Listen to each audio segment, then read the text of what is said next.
ಹಿಜಾಬ್ ಧರಿಸಲು ಅವಕಾಶ ನೀಡಿದ ಸರ್ಕಾರದ ನಡೆಯನ್ನ ಸಹಜವಾಗಿ ಕಾಂಗ್ರೆಸ್ ನಾಯಕರು ಸಮರ್ಥಿಸಿಕೊಂಡಿದ್ದಾರೆ.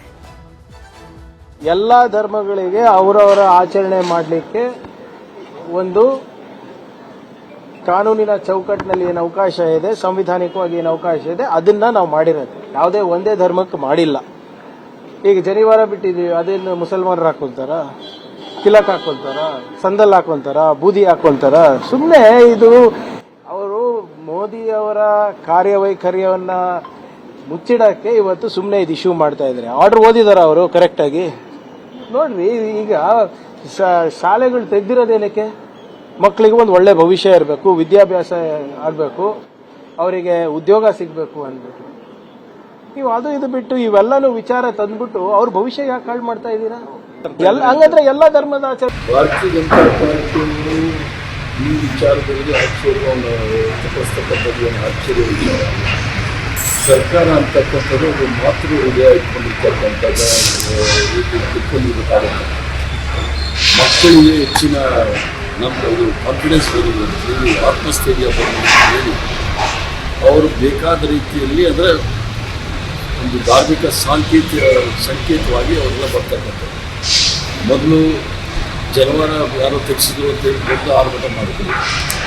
ಈಗ ಸರ್ಕಾರದಲ್ಲಿ ಕೇವಲ ಹಿಜಾಬ್ ಮಾತ್ರ ಅವಕಾಶ ಅಲ್ಲ, ಶನಿವಾರ ರುದ್ರಾಕ್ಷ ಈ ದೇಶದಲ್ಲಿ ನಡೆದು ಬಂದಿರೋ ಸಂಪ್ರದಾಯ, ಅದನ್ನು ನಾವು ಈಗ ಮಾಡಿರ್ತಕ್ಕಂಥ ವಿಷಯ ಅಲ್ಲ.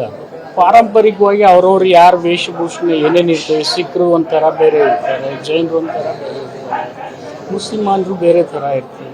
ಅದರಲ್ಲಿ ಆಂತರಿಕವಾಗಿ ಅದರಷ್ಟು ಗಣನೆಗೆ ತೆಗೆದುಕೊಳ್ತಕ್ಕಂಥ ವಿಷಯ ಅಲ್ಲ. ವೇಷಭೂಷಣೆಗೆ ನೀವು ಯಾರೇ ಮಿಡ್ಲ್ ಈಸ್ಟ್ದವ್ರು ಬಂದರೆ ಅವರು ನೋಡಿದ್ದೀರ, ಅವ್ರು ಯಾವ ಥರ ವೇಷಭೂಷಣೆ ಇರ್ತಾರೆ, ಆ ಥರ ಇರ್ತದೆ. ಅದರಲ್ಲಿ ಅದ್ರ ಬಗ್ಗೆ ಭಾಳ ವಿಚಾರ ತೆಗೆದುಕೊಂಡು ಅದು ಮಾತಾಡೋರು ಅವಾಗೂ ಮಾತಾಡಿದ್ದಾರೆ, ಈಗೂ ಮಾತಾಡ್ತಾ ಇದ್ದಾರೆ, ಮುಂದೆ ಮಾತಾಡ್ತಾರೆ. ನೋಡ್ರಿ, ಎಲ್ಲ ಇಲೆಕ್ಷನ್ನಲ್ಲಿ ಎಲ್ಲ ಸಮುದಾಯದವರ ಮನವೊಲಿಕೆ ಮಾಡ್ತಾರೆ ಎಲ್ಲ ಪಾರ್ಟಿಯವರು. ಅದರಲ್ಲಿ ಏನು ತಪ್ಪಿದೆ? ಅದೇನು ಅದನ್ನು ವಿಶೇಷ ಏನಿಲ್ಲಲ್ಲ ಅದರಲ್ಲಿ. ಈ ದೇಶದಲ್ಲಿ ನಡೆದು ಬಂದಿರೋ ಸಂಪ್ರದಾಯ, ಅದನ್ನು ನಾವು ಮನಸ್ಥಿತಿ ಸರಿ ಇಲ್ಲದೆ ಇರ್ತಕ್ಕಂಥವ್ರು ಪ್ರತಿಭಟನೆ ಮಾಡ್ತಾರೆ. ನಮ್ಮ ಸರ್ಕಾರ ಕೇವಲ ಒಂದು ಸಮುದಾಯಕ್ಕೆ ಮಾಡಿ ಅಂತ ಹೇಳಿದೆ. ಎಲ್ಲ ಸಮುದಾಯದ ಆಚಾರ ವಿಚಾರಗಳಿಗೂ ಕೂಡ ಗೌರವ ಕೊಡಬೇಕು ಅಂತ ಹೇಳಿದೆ. ಅದನ್ನು ನಾವು ಮಾಡ್ತಾ ಇದ್ದೀವಿ. ಕೆಲವರು ಪ್ರತಿಭಟನೆ ಮಾಡಲಿಕ್ಕೆ, ನಮಗೆ ಕಳಂಕ ತರಲಿಕ್ಕೆ ಕೆಲವರು ಇದ್ದಾರೆ.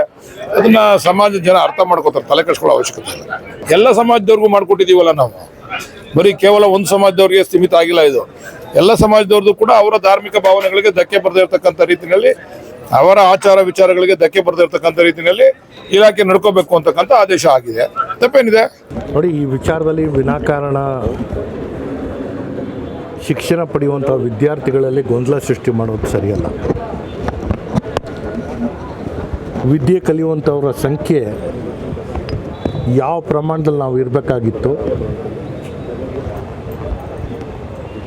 ನಮ್ಮ ದೇಶದ ಪ್ರಗತಿ ಸುಮಾರು 2 ದಶಕಗಳ ಹಿಂದೆ ನಾವು ಅದನ್ನು ಸಾಧನೆ ಮಾಡಬೇಕಾಗಿತ್ತು. ವಿಳಂಬ ಆಗಿದ್ರೂ ಕೂಡ ಇವತ್ತು ಶಿಕ್ಷಣದ ವಿಚಾರದಲ್ಲಿ ಮುಕ್ತವಾದಂಥ ಅವಕಾಶ ಆಗಬೇಕು.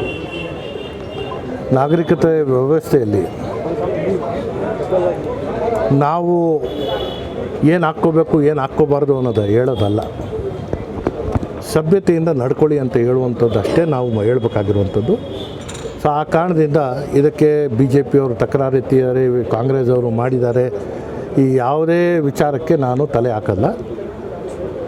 ನಡೀತಾ ಇರುವಂಥ ವ್ಯವಸ್ಥೆನ ಯಾರೂ ಸುಮ್ಗೆ ವಿನಾಕಾರಣ ಇದರಲ್ಲಿ ಮಧ್ಯಪ್ರವೇಶ ಮಾಡುವಂಥದ್ದಲ್ಲ. ಓದುವಂಥ ಮಕ್ಕಳಿಗೆ ಮುಕ್ತವಾದಂಥ ಅವಕಾಶ ಮಾಡಿಕೊಡ್ಬೇಕಾಗಿರುವಂಥದ್ದು ಅದು ಯಾವುದೇ ಸರ್ಕಾರ ಆಗಿರಲಿ ಅವರ ಜವಾಬ್ದಾರಿ.